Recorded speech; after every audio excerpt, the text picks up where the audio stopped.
हे बघा, हे तवे आपले स्वच्छ झाले चांगले आणि आपण 5-6 तास पाण्यात बुडवून ठेवले होते ना, त्यामुळे ते पूर्णपणे आतपर्यंत असे ओले झालेले असतात.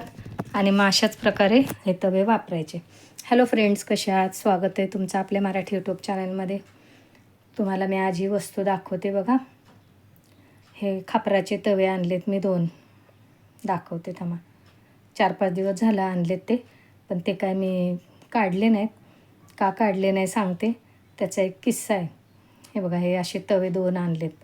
तर ह्या आधी पण ना मी एक तवा आणला होता असाच खापराचा, आणि ते काय कसा वापरायचं ते मला माहिती नव्हतं.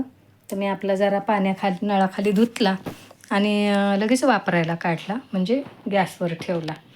तर मंडळी काय झालं, तो तवा लगेच फुटला गॅसवर फटकन.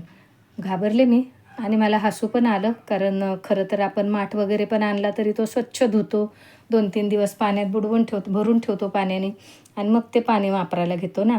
तर तसे हे तवे पण असे 2 म्हणजे भरपूर वेळ पाण्यात ठेवायला लागतात आणि मग नंतर ते वापरायचे. पण मी तसं न करता तो सरळ तवा गॅसवर ठेवला होता, म्हणून मग तो फुटला. ह्यावेळेस मी ठरवलं भरपूर व्यवस्थित काळजी घेऊनच मग आपण हे तवे वापरायला सुरुवात करू. तर तसंच आता हे तवे काढलेत मी. तर धुवून घेणारे स्वच्छ चांगले.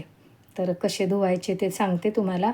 भरपूर जणांना माहिती असतं हल्ली बाजारात खूप कढयात, पातेली अशा वस्तू छान छान येतात बघा खापराच्या.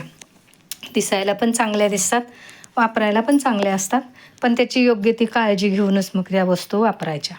तसं तवा हा माझा जसा फुटला होता तसं फुटता कामा नये कोणतंही भांडं. चला तर आता हा बघा टब भरून घेतला आहे मी एक मोठा, आणि ह्यात 5-6 तास मी हे तवे बुडवून ठेवणार आहे. आता सकाळचे बघा काहीतरी 11 वाजत आलेत, तर मी संध्याकाळपर्यंत हे तवे पाण्यात बुडवून ठेवणार आहे तसेच. आणि मग नंतर दाखवते तुम्हाला, संध्याकाळपर्यंत ठेवते. असेच भिजवाव द्यायचे चांगले, म्हणजे ते व्यवस्थित पाण्यात भिजतात, म्हणजे मग ते तडकत नाहीत. हे बघा, 5-6 तास मी म्हटलं ना तवे ठेवते हे टबमध्ये बुडवून. ते ठेवून दिले मी चांगले संध्याकाळपर्यंत. आता संध्याकाळचे 6 वाजलेत, तर असे हे मी पाण्यात असेच बुडवून ठेवले होते. आता हे असेच चांगले जरा हाताने चोळायचे, हलके हलके हाताने. हे बघा, पाण्यात का ठेवायचे, पूर्ण ते खापर असतं ना, ते पूर्ण भिजलं पाहिजे. आता हे असे चोळून घेते मी. आधी हाताने चांगले चोळून घ्यायचे. कोणतंही खापराचं भांडं पाण्यात 2-3 दिवस, 2-3 तास तरी पाण्यात बुडवून ठेवल्याशिवाय वापरता कामा नये. आता हे चांगले भिजलेत.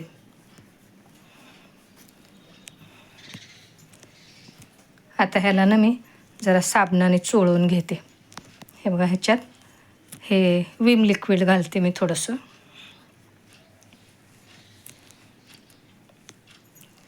आणि घासणीने हलक्या हलक्या हाताने चांगलं घासून घेते.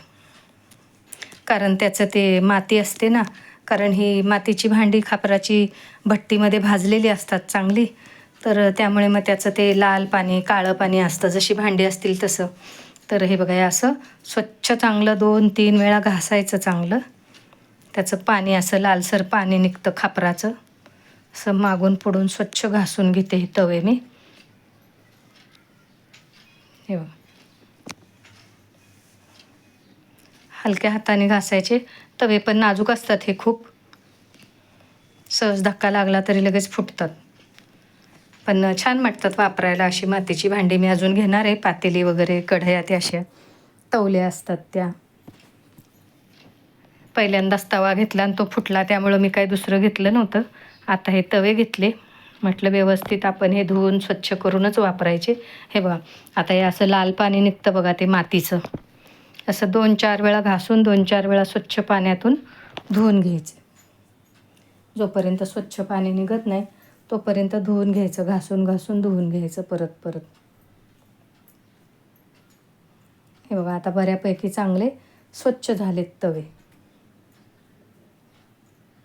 बघितलं ना, किती वेळा घासलं तरी पण पाणी ते तसंच निघते. जोपर्यंत स्वच्छ होत नाही तोपर्यंत घासत राहायचं. चांगले स्वच्छ पाण्याने एकदा 2दा 3दा म्हणा धुवून घ्यायचे. हे बघा, आता परत एकदा ह्या स्वच्छ पाण्याने धुते आणि अजून एकदा धुते, मग झालं.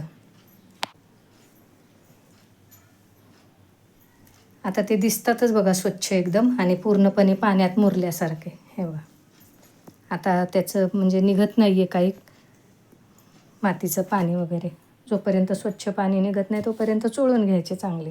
हे बघा स्वच्छ झालेत आता. आता एकदा नळाखाली धुवून घेते.